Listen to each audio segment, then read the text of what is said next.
This is the new Weight Watchers. It works for members like Jojo, who's learning simple, healthy habits, Sharia, who's making progress with meds, and Kim, who still gets to eat what she loves. For over 60 years, we've helped millions of members find what works for them. Now, it's your turn. Watch your life open up. Watch your story shift. Watch what you're capable of. Watch it work. Get started today at WeightWatchers.com.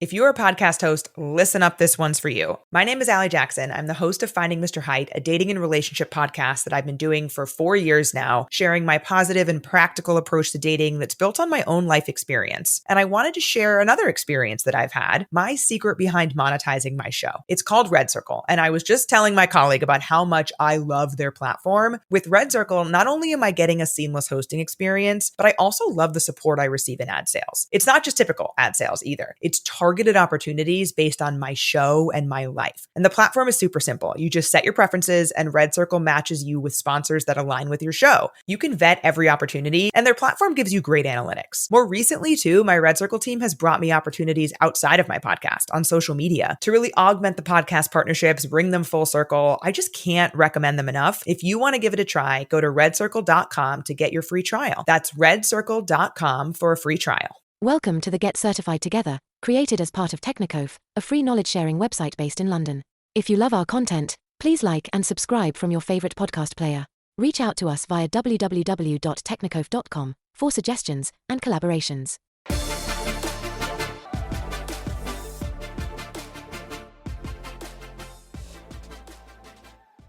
Hey everyone, welcome to another episode of Get Certified Together series. Now, in this week's episode, we will be talking about AWS security fundamentals, which I am following from their official website.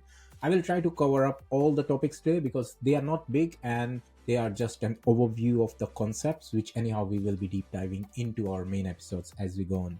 Now, before we move into today's episode, I want to cover one interesting thing. If you haven't seen it, means it was a big news. Maybe funding for CVEs will not be there. So funding for Mitre, who maintains the CVEs, will not be continuing from April. And this is what means new government in states did it. Means the president of the Mitre, he said that it will be going on. And around 16th of April, I think it was reinstated. So yeah, funding will go on for another 11 months. So we don't know what will happen after 11 months. But if you have seen similar kind of news, I think I was planning to make an episode when the news came first into the limelight, like when it was a big thing, and even I was discussing with my team internally like what we should be planning and what's the future looks like now. But good thing is it's been restored, funding is still there, so you will still be getting all those vulnerabilities and everything around the information will be still shared in the CVE database. But it was interesting news, and I think it brings up an interesting question how government can literally play out in deciding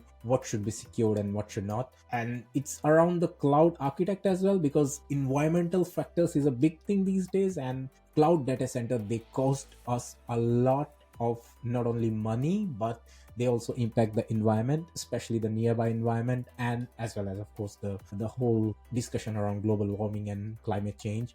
So cloud data centers, they play a big role because of course you need high computing and you need all the power, all the cooling to make sure that those data centers are up and running. And it's more critical when you deploy a high availability kind of scenario, because now you're not only trying to maintain a warm standby site, but in order to keep that standby site warm, you need to make sure that the server is always up. So even though application is not used on those warm standby sites, your servers are still running and your site is still maintained. So it's a big environmental factor around the data centers. And way it look like, I don't think anyone will be that much worried, or I should say that much thinking about that as of now. But at least some of the cloud service providers, they are taking some steps around that. You can now literally see how much your application or how much your server costs in terms of environmental effect, and you have some sort of, I think, green credits as well in your cloud service provider. So it's a nice change, means at least they are doing a bit around that. But yeah, what I mean to say is, if you're in tech industry, if you're working on cloud, if you're working on cloud security, even not even security side of things, even you're a cloud architect, I think things are pretty much dependent on external factors as well. So we cannot be living in our cocoon and think like, okay, we are in the tech industry, government or politics will not impact us. It can impact us in a big way. So we'll start our main episode by this, I don't know what should I say, means by this message that even though you are working in tech industry, even though you are working in your own professional career, never ever stop thinking about your society, never ever stop thinking about the politics around you. Always think before I don't know, if you are living in a democratic country, then think before voting someone, or stand up for your rights and make sure that you have the right people on those decision making bodies, so at least you know that future is safe for not only you but your kids, your next generation as well. So let's move into the main episode, and after this short break we will be continuing our AWS security fundamentals journey, and we'll try to wrap it up today.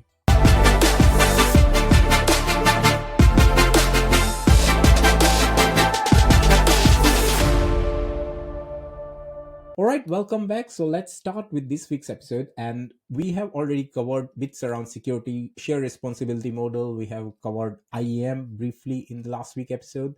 Now, in this week episode, we will be continuing with detective controls. We will be also discussing some bits around incident response and some of the security incidents or security attacks like DDoS, and what kind of mitigation strategy we can put in place, especially in case of AWS. So we will be doing those. And first of all, let's start with detective controls. Now, detection is nothing but you want to detect something, like if something is going wrong in your cloud, even if it's not wrong, if anything which is happening in and out in your cloud in day-to-day basis need to be monitored and need to be detected. Means, of course, if you want to keep track of what is happening, what changes someone is doing, or who is trying to access your systems from where, what kind of services are used, so you need to list down everything. You need to make sure that everything is logged and monitored.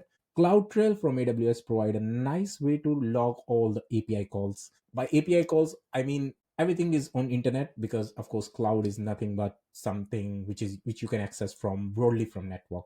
So when we talk about like broad network access, first thing which comes in picture is APIs, because you are sending API calls on HTTPS. Now API calls are like get, post, create, everything what you're doing as part of your communication with the end system. All the logs will be captured, or all the events will be captured as part of this CloudTrail logs. And of course, recommendation is make sure that your logs are captured and stored in an S3 bucket, because of course we are talking about AWS, so we have to store it on S3 bucket, nowhere else. And if you are storing it on S3 bucket, then make sure that it's created on a separate account, which is highly secure. No one can tweak and change anything, because it help us out in the digital forensics. So if you remember, we covered in CCSP digital forensics part, where we don't want people to change anything once they have done some changes. So if we are facing some requirement from government agencies or some auditors that they want to check what changes have been done during past 6 months, users who have done those changing should not be able to change or delete any kind of logs,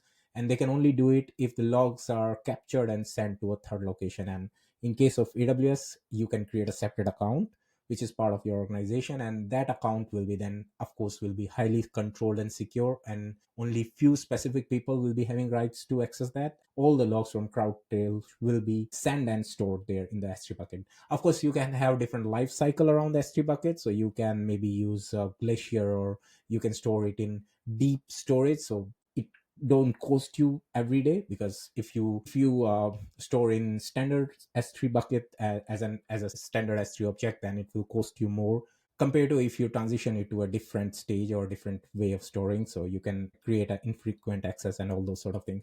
So that's around CloudTrail. We also want to have some real-time monitoring and notifications as well. That is specifically taken care by AWS CloudWatch. Now, AWS CloudWatch is an event monitoring system, and you can trigger notification based on any changes or any new service which are created in your account, and you want to trigger notification to the right people right away.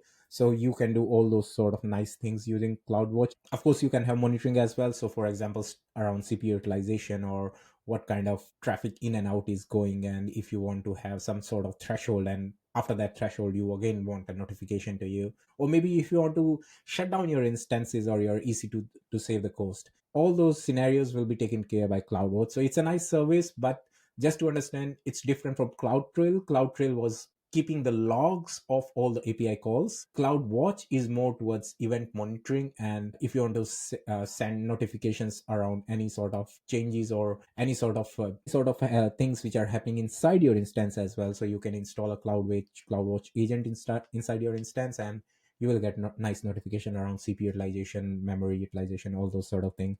So it's a slightly different than what CloudTrail was doing. Sometimes if you are new to the cloud and new to the AWS, there is a chance that you might get confused in between two. So it's good to understand that those two are completely different services and taking completely different scenarios. Now, auditing is one more thing which is really important in the cloud, because you want to keep track of what is happening where. Now, each service, of course, have their own way of keeping this auditing part. So for example, S3 have their own S3 access logs. We also have VPC flow logs, which actually covers what is going in and out from your VPC. So VPC flow logs can keep track of the source destination bit around the VPC or network layer of your system.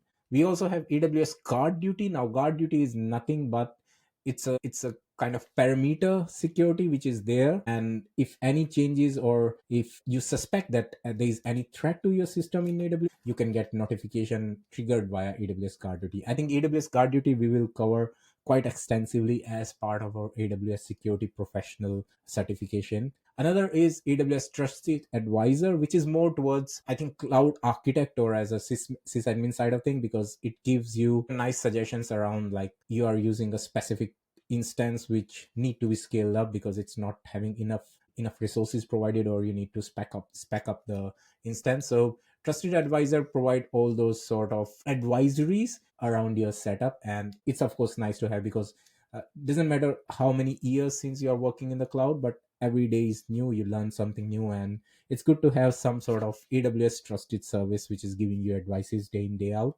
Another bit is AWS Security Hub, which is more like a common dashboard or common viewpoint from where you can see all the respective security related services and findings around what is happening inside, if there is a security alert, and if you need to prioritize something, and if you want to aggregate the data, you can do all those sort of management from the security perspective using a single pane of glass. So AWS Security Hub provides just that, and it's again, I think, one of the service which if you recall, we have covered in our syllabus walkthrough. I think a lot of task statements were covering around Security Hub, VPC flow logs, and AWS guard duty. So they might be coming quite regularly in our real AWS security professional journey.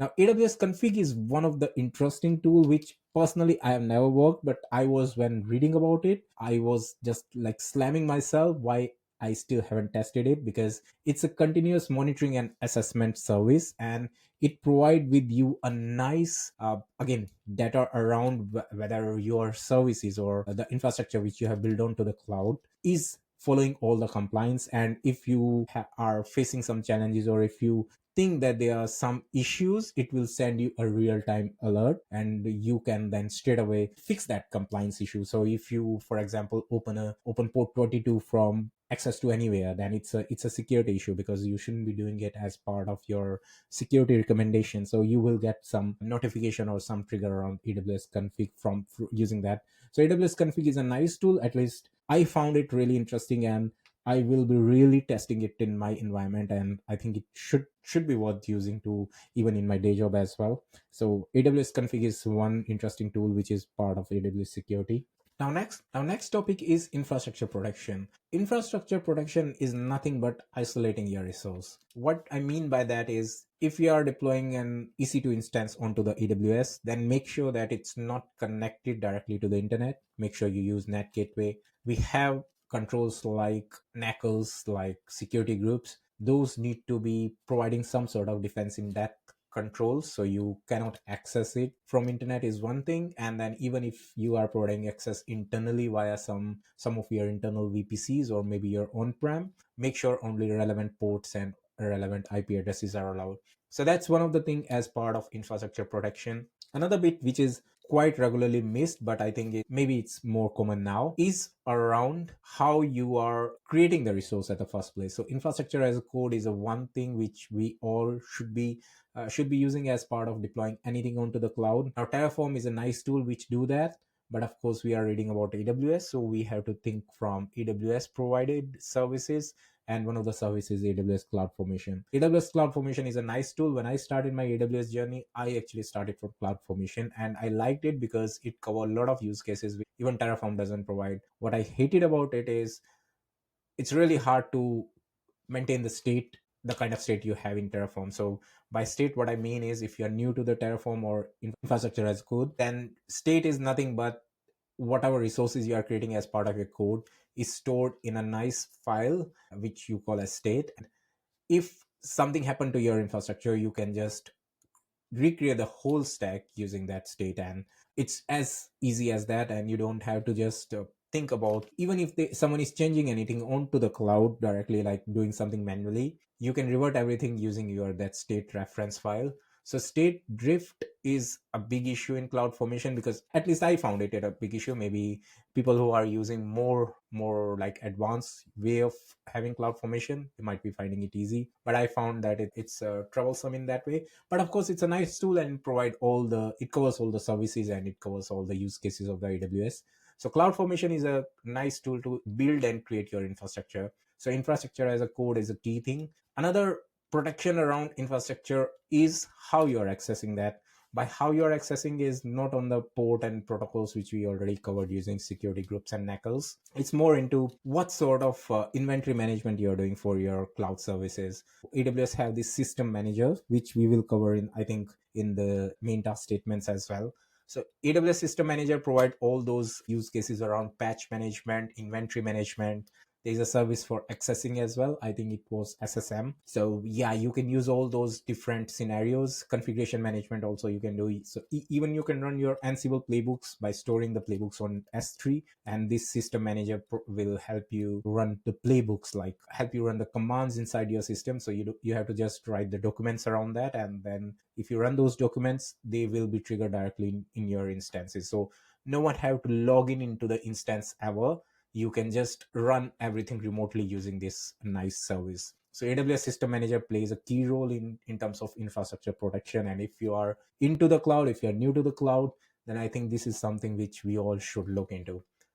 Around networking, AWS also provide AWS Network Firewall, which is AWS provided firewall service. And I think they provide it in two ways. One is Firewall Manager and one is Network Firewall. I have only worked on Network Firewall, so I know about that. It's a nice service. You can deploy it just as a standard firewall, but it's really expensive.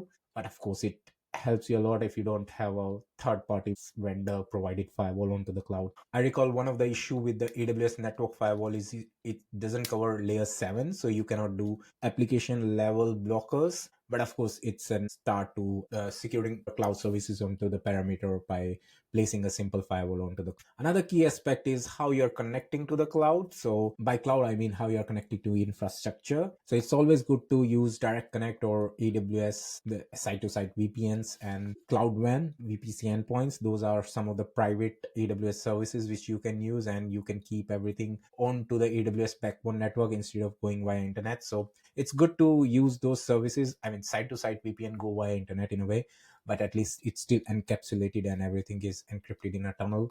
So use all those services to access your AWS resources, and it will help a lot, because instead of creating a virtual machine which is accessible from internet directly attached with a public IP address and then you can access it from everywhere, is really, really bad practice. So we all have to make sure that that basic part is covered as in terms of like who is accessing the service, from where they're accessing, and how they're accessing. Those are easy to solve problems, and if they are left behind, then of course you are in a big trouble.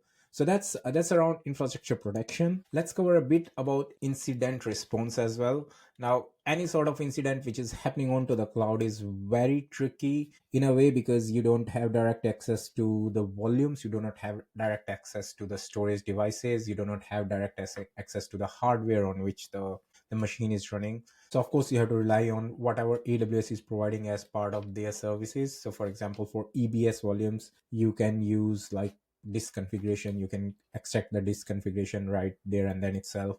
You can of course use some sort of notification around or automation around what sort of API calls are created and what you should be capturing as part of your CloudTrail logs. Means we have covered it in the logging part just now. So that's another bit of incident response. And one more thing you can do as part of your AWS incident response is make sure that you have the right trigger right away. Security Hub plays a key role around that. Infrastructure as a code is also important because as part of incident response, if you recall in CCSP, we have covered that there is a stage where you have to make sure that the whole environment is back as normal. Of course, business continuity and disaster recovery is one of the way to do it. But beside BCDR, using infrastructure as a code will make it much faster to redeploy your instances or redeploy your whole AWS stack if something goes wrong. So if you are not using infrastructure as code, just think if something goes wrong, you have to recreate everything manually and you might miss some of the configuration which was done last time. If you make it part of your code, you at least know what's been created. You at least don't miss out anything. You will be creating exactly the same state which was there before. So AWS using infrastructure as a code in a way is more helpful compared to deploying or changing anything onto the console or onto the AWS directly using SDKs or anything. So yeah, so as part of incident response, I think more we will cover in the main episodes and may task statement. But as part of these security fundamentals, so far I think this much is fine. We of course have to deal with this whole incident response thing as part of security specialist exam anyhow. So we will cover more into that as we go on to the other episodes. Now last bit is around DDoS, because DDoS is one of the big threat if you are deploying your services onto the cloud, because anyhow they are into multi-region, and if there is a flood of traffic onto your service, you might be end users might be losing access to the service.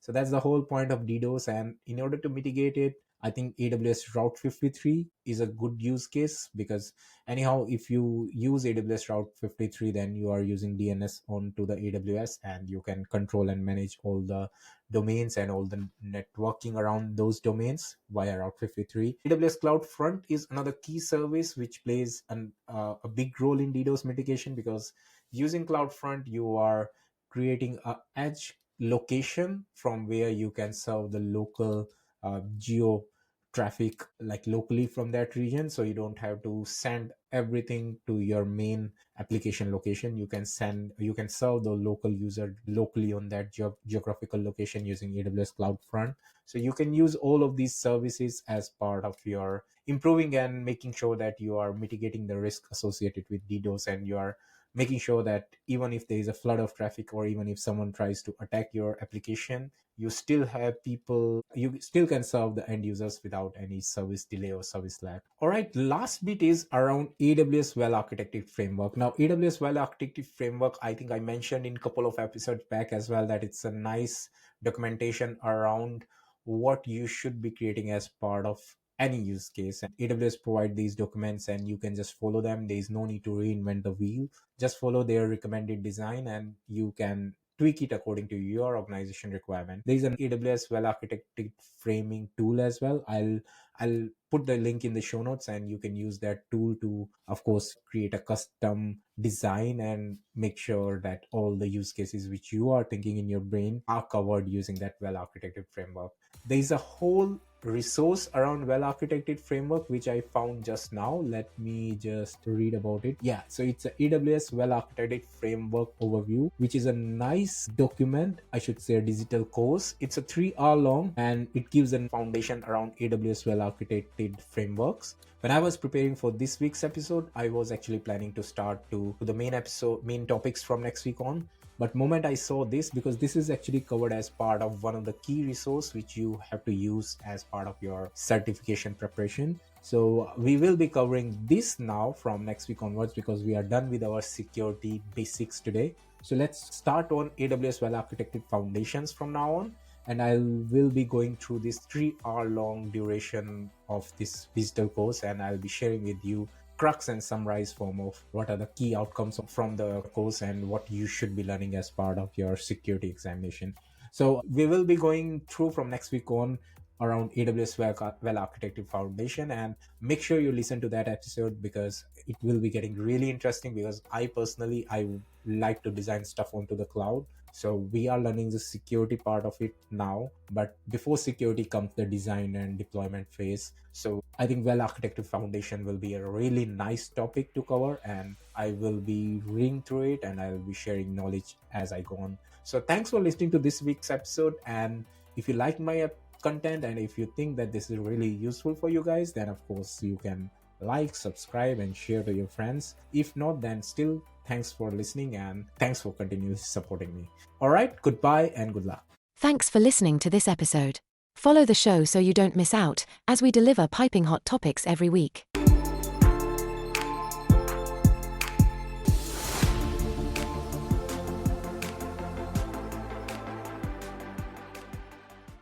If you're a podcast host, listen up, this one's for you. My name is Allie Jackson. I'm the host of Finding Mr. Height, a dating and relationship podcast that I've been doing for 4 years now, sharing my positive and practical approach to dating that's built on my own life experience. And I wanted to share another experience that I've had, my secret behind monetizing my show. It's called Red Circle, and I was just telling my colleague about how much I love their platform. With Red Circle, not only am I getting a seamless hosting experience, but I also love the support I receive in ad sales. It's not just typical ad sales either. It's targeted opportunities based on my show and my life. And the platform is super simple. You just set your preferences and Red Circle matches you with sponsors that align with your show. You can vet every opportunity and their platform gives you great analytics. More recently too, my Red Circle team has brought me opportunities outside of my podcast on social media to really augment the podcast partnerships, bring them full circle. I just can't recommend them enough. If you want to give it a try, go to redcircle.com to get your free trial. That's redcircle.com for a free trial.